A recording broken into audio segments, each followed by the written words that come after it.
Welcome back to the SLOBCAST. This is the weekly show where I talk about my life as a professional Twitch broadcaster. For those that are watching on YouTube, you can also download the podcast through iTunes, Google Play, Stitcher, and we're still waiting for the Spotify application.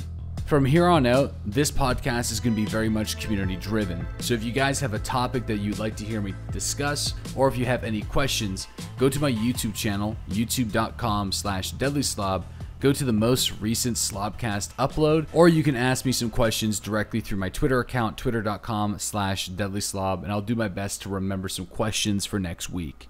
And the final reminder before we jump into this week's podcast, I do stream on Twitch every single day starting at 8:30 a.m. Eastern Standard Time and Sundays at noon. If you're listening to me on any of these platforms and you've not seen one of my broadcasts before, don't be shy, stop by the stream, say hi, and let me know what you think of the cast. So, with that being said, let's get started. This week's question is coming in from a longtime member of my community named Friendly Nikolai. I'm getting views on my videos, but I'm not growing. What do I do? The good news is, I think that you've started to transition away from the most difficult part of getting started on YouTube, and that is just getting started and making videos and getting some views. So if you're getting some views in your video already and you're getting a few subscribers into your channel, then you're already on the right track. I think the first thing that you should take a look at, Nikolai, is if the quality of your content is on par with the entire games category that you're in. So you want to be making videos with the good enough quality where it matches other people in your category, and then possibly trying to surpass that. And that is usually hardware constraints. So is your GPU, CPU, is the rendering of your content at a high quality like 1080p or greater? I think the standard right now for high quality content is 1440p. I upload some of my videos in 1440p. Most are in 1080p. Twitch highlights can be as low as 720p, but I like to not upload Twitch highlights unless it's an exceptional clip and it makes it worth it. Or I need a portion of my gameplay to tell the proper story in the video that I upload. And that really just comes down to money. Do you have enough money to upgrade your audio quality or video quality? If you're not at least on par with the other people in your category, then automatically you're going to be getting less views. You need, or unless it's an exceptional clip and it's super rare or just over the top, at that point, then there's definitely some leniency because the content will always carry over the quality. Like if you have a really entertaining clip that people want to see and you post it in like the subreddit, then it might go semi-viral throughout that community. But if it's just regular gameplay or just regular guides and tips videos, you need to be as good as your competitors. And that's going to take some time, man. That's going to probably occupy a few months, I would say. So doing some deep dive, doing some research, seeing what other people are doing and trying to do better. Another thing that you can do is go into the YouTube analytics. They have a really good analytical system where you can break down each video and see exactly how long everyone is watching and at what point in the video people are deciding to leave. You might be doing something or repeating something in your content that you're uploading that might discourage people from watching, causing them to leave. Because one of the biggest things on YouTube isn't just the title, tags, and description, it's how long people are actually watching that video. If you can keep your viewers watching longer, then YouTube is going to favor you in the search results because it's more valuable to the advertisers to have people watch videos for longer periods of time. And that system was introduced to reduce clickbaity type of content. So you write something in the title or you have a pretty provocative thumbnail to encourage people to click on that video. And if it has nothing to do with what's actually going on, then obviously people are going to immediately click away and that's going to lower the video in the search results. Now, I think it's no secret that the way YouTube works is it favors quantity over quality, but it is like sort of a bridge in between. If you can make a lot of videos at a high quality, then people are going to take notice in the category and want to come back and subscribe and keep watching. So remember that. You also could possibly find a niche. If you're playing a game and no one's making a guide on some new content or an area of the game that a lot of people enjoy, but there really isn't anybody out there covering it, then you can jump in and start creating those videos, and people are going to want to watch you and subscribe. But it's honestly just practice makes perfect, and just uploading videos and taking viewer feedback and trying to become better by watching other people that are also making videos too. So Nikolay, I would just say remain consistent, keep doing what you're doing. If you're getting views, that's something. Try to understand why you're getting views and expand on that. The next question is coming in from Jesse Williams. I want to hear your thoughts on stream teams. Do you recommend them for new streamers? This is a great question because I actually talked to Markstrom about this a few times and other streamers, and I've been openly talking about this on my live streams for years.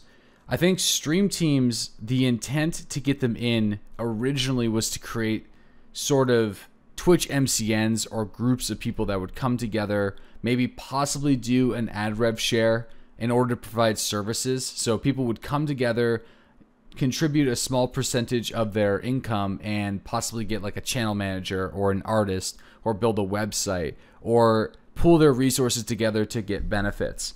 And that slowly sort of went away to just little stream communities that are full of like-minded channels, or possibly channels that are friends or extended community members of a certain live streamer. For example, the Hammer Squad, which was originally created by Tally, an old acquaintance of mine from the TGN days. I'm a part of the Hammer Squad, but it's a huge community of broadcasters. Arguably almost too big, but that's what the community is about. It's really not too much more than just communities that are surrounding one individual streamer or a group of individual streamers, and including their viewers that have smaller channels can jump in and join to spread that community's web a little bit further and the influence of that stream team. Then you have stream teams that surround a specific type of game. For example, the Karma Crew, which is full of most of the largest DayZ broadcasters that currently still play the game. So not everybody can join it and be a part of it, but if you're an active member of the DayZ community and you stream on the regular basis, and you know Minder, who is the leader of the stream team, it is highly likely that you can get yourself in. Escape from Tarkov also had an unofficial stream team called the Cleanup Crew that was led by Cleanup Guy. It was essentially the unofficial Escape from Tarkov stream team. If you're a serious Escape from Tarkov broadcaster, then you could get in if you talk to Clean because you met that category. But that team no longer exists. Because I don't know exactly why, and Clean can correct me if I'm wrong if he ever listens to this, but from my outside perspective, I think it's because he realized that there was too many people in the team and needed to cut it down and create a smaller group. I think stream teams are useful if you just want to create an extended community, but I think too many people try to create a stream team with a purpose of people working together, and what ends up happening is it does turn into a community team where you have far too many people that join, and then you get to the point where you're too big and you can't really collaborate on anything because there's too many people in the team. And what ends up happening there is you usually have little tiny communities amongst the stream team that will collaborate together, but then the others will not. Those tiny collaborative groups should be the stream team, and then that's it. You should almost cut out everybody else that isn't actually actively participating in the team. I'm also guilty of this. I'm in a number of stream teams where I don't actively participate because of the Marksman stream team that I'm in now. But also those teams got way too big, and I feel like their purpose was diluted. And in fact, if I was removed from those teams, I actually wouldn't be complaining at all, because I would want those teams to move in a direction where they have a smaller group of people that actually meet on a regular basis, create goals for themselves, and get after them. I'm also a little bit too polite, so I would never actually just want to leave a team unless I'm asked to leave, or if the team wants to move in a different direction and they state that, then I would be the first to jump off, because I'm in the Marksman stream team, which is, in my opinion, the best way that you can run the stream team feature and the intent for why the system was created to begin with. Twitch also has a new community section which fills the void of stream team communities. So you no longer need to have a stream team just for community. You can just create your own community anytime you want to fill that like niche. So the way that I think stream teams need to be ran is a small group of individuals come together and meet on a weekly basis to discuss their channel, their goals, and to help each other grow. For example, Monster D, Markstrom TV, P-Bro, and myself originally created this stream team. Peebs wasn't partnered, so one of our first goals wasn't just to increase the overall viewership amongst the team, but was to assist P-Bro through hosts, collaborations, mentions, retweets, to help him reach his goals so he can become a Twitch partner, which he eventually did. And in doing that, we actually grew our communities together as a team and just started doing regular collaborations, not just on stream, but also on behind the scenes. We do collaborative sponsors where we sell our analytics as a whole and not just individually. We started a YouTube channel, which unfortunately didn't go anywhere, but it was a start in the right direction, or at least it inspired Markstrom and also Monster D to create more YouTube videos to help grow their broadcast. We've done collaborative hosting on bounty broadcasts for Markstrom TV to increase his overall concurrent viewership so he can reach better goals in Twitch's new bounty system. We've done strategic hosts whenever Monster D was participating in Fortnite tournaments or even showcasting. And recently, we've even hosted an interview podcast with one of the Scum developers with Markstrom TV and I that was hosted by Peebs and Monster. We provide active feedback on channel ideas, emotes, merch. We review analytical data on our growth, and whenever there's something not going right, we try to actively discuss it and provide ideas. We take a look at future games that might be good growth opportunities for our channels, and then also try to establish connections within those development teams in order for us to acquire the keys that we need to stream at the right time. And we've also done a stream team meet and greet at PAX East, at the Twitch booth, and at a bar afterwards. And that's just a short summary of some of the things that we do. So you can clearly see that just creating a stream team, slapping on a name, and inviting a bunch of people isn't really the intent of the stream team feature, in my opinion. But that's the thing about stream teams. You can be in as many as you want, but you can only promote one at a time. You can have different communities active at one time, but only one stream team. One of the most difficult parts, though, is saying no to people. When this team first got started, we had lots of people that wanted to participate because I think there's something like alluring to the fact that people are taking a stream team seriously. Weekly meetings that are scheduled and discussing everything that I just mentioned in this podcast. There isn't a whole lot of teams on Twitch that do that, so people honestly want to be a part of that. So I hope this podcast inspires people to either revamp their teams that they're already in or already own and remove the people that are not contributing. And that might even be me if I'm in one of those teams, if you're listening to this. And actively consider setting up a weekly meeting to talk about each one of your channels and what you guys can do to become better broadcasters. And there was a lot of people that we streamed with, like myself, Markstrom, Monster, P-Bro, that really wanted to be members of the team, and we had to say no for a variety of different reasons.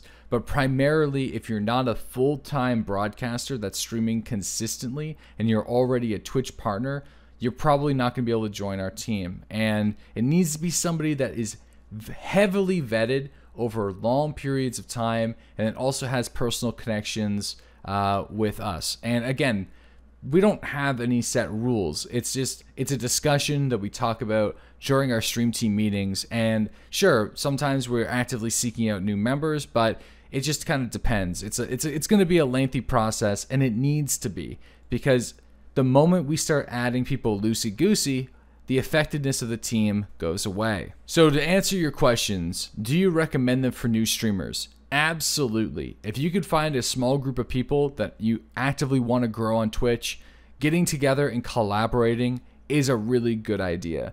Not just if you want to play games together, but just getting together to talk about streaming, I think would be very beneficial. And if you wanted to, yeah, you can join one of those really big community teams, but just know that it's probably not going to get you anywhere other than maybe a few extra views on a rare host. This one's coming in from Igor Gaming. How do you motivate yourself to stream on days when you're not feeling well, sick, or low energy? I find it really hard to stream if you don't have energy. Coffee, man. Coffee, lots and lots and lots of caffeine. No, but in all seriousness, I do stream full time. This is my job. I don't have a part-time job other than making YouTube videos, but it's kind of a part of this, right? So I wake up, if I feel unmotivated, I'll do some stretching or go out for a run. I'll come back, I'll shower up, then I'll immediately jump on the stream for 5 or 6 hours, end the stream, do some tidying around the house, hang out with the fiance, make some dinner, then jump back on the computer, make a YouTube video, and rinse and repeat 7 days a week if I can. During the summertime, I'm now starting to take Sundays off just to get a little bit more time outside until the snow comes back. But it is just a job, so I consider it that. If you're somebody that is already got a job, you're going to school, and then you also want to make videos and stream, then you're going to have to find a schedule that works for you so you don't actually burn out. Last episode, we talked a little bit about preventing burnout, so I recommend going and listening to that one. Luckily for me, I don't get sick that often, maybe once or twice a year. So obviously, if I'm to the point where my head is killing me and I'm sick or like I'm throwing up or something like that, of course, I won't be streaming. I'll be resting up. If it's something like a sore throat or like a minor headache or, I don't know, just something not so serious, then I usually do try to push myself through it. And if it doesn't work, I'll end the stream. But typically for me, it's a great distraction to stream, especially if I have migraine headaches, believe it or not. Sometimes it works, sometimes it doesn't. I've been a long time sufferer of migraines since I was a kid. So when one of those kind of starts cracking up, that's probably, I would say, the number one thing that causes me to leave my stream if I ever have to is headaches, because I do get a lot of them. Now for low energy, I do drink a lot of coffee. I'll wake up, I'll have a big coffee, and then in the middle of the stream, I'll have another coffee. And usually whenever I'm editing my videos, I'll have another coffee. So I do go pretty heavy on the caffeine to keep me going throughout the day. But yeah, that's tough. That's just something that you pretty much have to push through. But it does sap a lot of energy. I think more energy than people realize. Trying to maintain a conversation like nonstop for like 5 or 6 hours at a time is pretty draining. And it can take a little bit to get used to. So don't feel bad about it if you're doing a couple streams and then you find yourself becoming exhausted for reasons that you just can't explain. Just know that you're constantly thinking about what to say nonstop on the fly, reading the questions, trying to play the game, managing your alerts, and your mind has to keep track of all that and multitask it for hours and hours and hours and hours. It can be tough for people at times. And then not just that, if you're in a position where you feel like you're kind of getting bullied by your chat too at times, that also can be mentally draining. So it could be a tough balance. If you find yourself being super low energy to the point where you're not maintaining a positive environment, it's probably better to not stream for that day and just take it off. Vazanuk is asking how I get my latency so low. Twitch has actually recently added a low latency feature that can help with this, so I recommend going into the settings and turning it on. But obviously, it's how close you are to the nearest Twitch server. Sometimes you might be close, sometimes you might be far away. The further you are away, the higher latency you're going to be having. And the further away your viewers are to a Twitch server, the higher latency is on their end as well. I typically would have around 10 to 11 seconds of latency without the low latency mark. Now I'm getting around 3 seconds. So not a whole lot that you can do without like upgrading your ISP or possibly moving closer to a new server if the low latency feature isn't working out. And this is, I think, the part of the debate with the whole delay thing for stream sniping. Like, people don't want to have a big delay on a broadcast because it sort of defeats the purpose of a live stream, right? So the lower latency can possibly be and the faster reaction time you can have to people's questions in the chat, the more authentic the live stream feels. So the last topic of discussion is coming in from BT100, and he says, streamer is greater than the game. I think that's the dream for a lot of aspiring streamers, to get to the point where you can just play whatever you want, no matter what, and be entertaining, and people are just going to be watching you all the time. If you've listened up to this podcast already, we've talked about this this is probably one of the most common topics, and that is basically people are there to not just watch you, but also specifically to watch that game. You could be one of the best streamers in the world and do everything right, but you're playing a game that no one really cares to watch at all. And maybe you might get the odd viewer that watches you and then passes that along to their friends and spreads it word of mouth. But unless you're playing something that people actually want to watch, then you're not really going to be going anywhere at all. I remember this one individual, I don't really remember his name, so I'm sorry if you ever listen to this, but you came up to me at PAX East and you talked a little bit about how you're a variety streamer and you want to know why it's not working for you. You feel like you're doing everything right, your quality is there, you have the business cards even, you went that far to create super high quality business cards, you play multiple different games, and I asked you, what were those games? And every single one of those games that you listed off, I had no idea what they were. And then I just did a quick search like on the Twitch category, like on what people are actually watching that's popular on Twitch. And none of those games are there at all either. And you were streaming for 2 years. You said that you were just about to give up. And I told you, you know, pick 1 or 2 of those games that actually have an audience in Twitch and get after them and just start streaming and focusing on them alone. But we kind of had a disagreement there. You said that all your favorite streamers are variety streamers that can play whatever they want. People don't just watch the game. They're mainly there for the streamer. And, you know, I agreed to disagree. And for me, I do think it might be a little bit of ego talking there. Like, if you feel your personality can 100% carry yourself and do whatever you want online, go for it, I guess. But I just know that it's not the way it goes. Like, from what I have seen, at least at the very beginning stages of broadcasting, if you go in with that mindset, you're going to lose. You have to understand that you need to find a game that not only you like to play and that you can make entertaining, but what your viewers want to watch as well. And that also goes as far as there are some games that are really fun to play, but are just not that fun to watch. A great example is Squad. It's a military simulation game, or a military game that's kind of similar to like if you took Battlefield and you amped up the realism and authenticity. Really great game, especially provides some good collaborative content for squatting up and playing with other people, but it isn't the most entertaining game to watch. And it's just, that's just the way it is. It doesn't really have a thriving Twitch community. There's not a whole lot of good YouTube videos on it. It's just one of those games that are just really fun to jump in, but people aren't that interested in watching. So if you're in that situation where you're trying to make it incredibly entertaining, but people are just not feeling the vibe, no one's going to want to watch it. So, and that's why I think Escape from Tarkov is my primary game. And it's one of those games that a lot of people prefer to watch than to play. That is a good streaming game. DayZ is also a good example of that. People almost prefer to just watch people play those types of games, to put in the work, because if they die, they lose all of it. And that also goes for like a high level competitive gameplay. I liked watching CSGO, but I never wanted to play it. I loved watching H1Z1 King of the Kill, but I never really played it. I watched a lot of streamers do that because they were at such a high level and they were super entertaining, but I didn't want to play that game. And I know a lot of people shared that feeling as well. Same thing with PUBG. For me, like, I don't mind sitting down and watching a streamer play a round of PUBG if I really like the streamer, but I'm not too inclined to jump in and play it myself. So the way I see it, every channel on Twitch has a ratio between streamer and game. There's a certain percentage of your viewers at any moment, if you switch games, they're out of there because they're not connected to you as a broadcaster. And then there's viewers that will watch anything that you play, even if it's something completely different and out of category.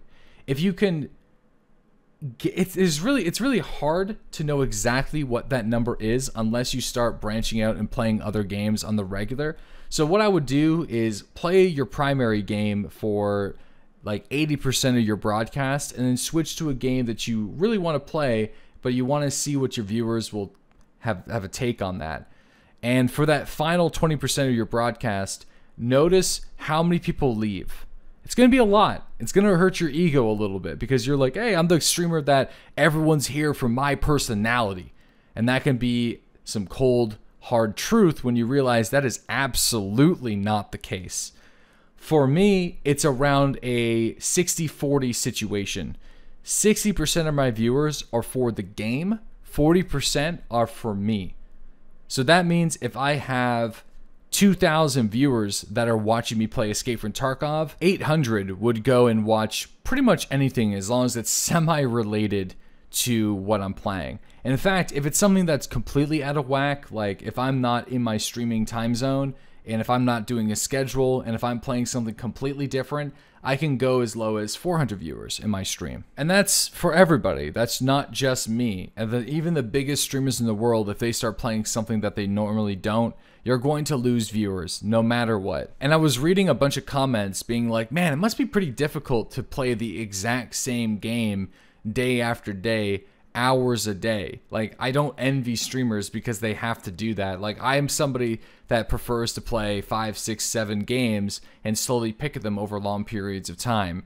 But yeah, as a broadcaster, whenever you're gaming, it is a little bit different. It's not just sitting down and playing games. You have to find a balance between entertainment and enjoyment for yourself and your broadcasters or in your viewers. So to end this week's podcast, I'm also going to talk a little bit about a brand new feature that Twitch just added, which I think is pretty cool. Something that I've been wanting for like a long time, which is the marker feature. So if you're a streamer, go to your Twitch dashboard and you'll see it. The box is probably under your chat box. You can move it around wherever you want. But basically what this does is at any point in your broadcast, you can type a little note and hit place marker. And in your VOD, you'll be actually able to see those markers so you can remember when cool and interesting things happen.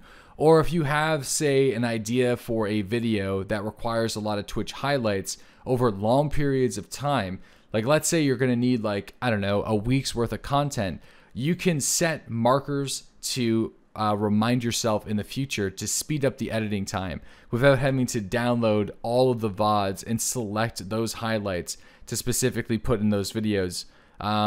Like it's going to save a lot of time. It's actually a feature I've been wanting since the DayZ mod days. Whenever I would get a kill or whenever I would die, whenever a cool encounter would happen, then you could just place the marker. I know a lot of streamers actually use their mobile phone or even have a physical notepad to mark down the timestamps of interesting things for video ideas. And you no longer have to do that. In fact, you can even take it one step further. And if you have any editors that are on your YouTube channel, basically people that have a higher moderation status, they can actually plant the markers themselves. So you can get somebody who's actively watching, planting those markers to help you out at the end of the broadcast to make some videos. Pretty sweet feature, man. And I never seen this coming. It was completely out of the blue, but it's something that I think a lot of us have wanted for a long period of time. So good shit, Twitch. That was a great addition. As well as I actually have access to a new feature too called the bounty system, which is something I mentioned earlier in this video. So for people that might be unaware, Twitch's bounty system is integrating sponsorships with Twitch. So game companies can pay Twitch a certain fee to have streamers play a game for 1 hour, and that 1 hour provides a payment, a game key, and you can be pretty open with your criticisms on the game. There's obviously no excessive bashing or hating, but you can be openly critical of it. The only caveat is you have to put hashtag sponsored in the title of your stream. And in order to get a payout, you need to reach a certain concurrent viewership, which is similar to, like, they kind of give you offers that are within your means of what you can actually achieve. So this is a great way for games to kind of get legitimate promotional content through a vetted system inside Twitch's dashboard. So pretty cool. Keep an eye out for that. If you're a Twitch streamer listening to this, check your email. You might have been invited to participate in the bounty system already. I know I have a bounty that I want to do this week for The Division. Marksum TV did a bounty for Dark Souls, the remastered edition. So we're not talking like early access games. These are AAA titles, high quality games that people want to watch. So pretty cool, pretty neat idea. There's a lot of cool features that Twitch has planned to have come out over the next few months. There's one in particular that I can't really discuss that I think is a really good way in utilization for the bit system, but maybe in a few podcasts we'd be able to talk about that a little bit more. Anyways, that wraps up this week's SLOBCAST. Thank you guys so much for listening. If this is the first time, if you're watching this on YouTube, subscribe. If you're listening on iTunes, Google Play, Stitcher, you can follow the podcast to receive like weekly updates on whenever they go live, which is typically every Sunday or Monday, depending on my YouTube uploading schedule. If you guys want, leave some questions on this week's video, or if you have something that you want me to discuss, it can be about video games, it can be about streaming, or life in general, whatever it is, let me know in the comment section below, and I'll do my best to read some of those for next week. Thanks again for listening, and I'll see you guys in the next podcast.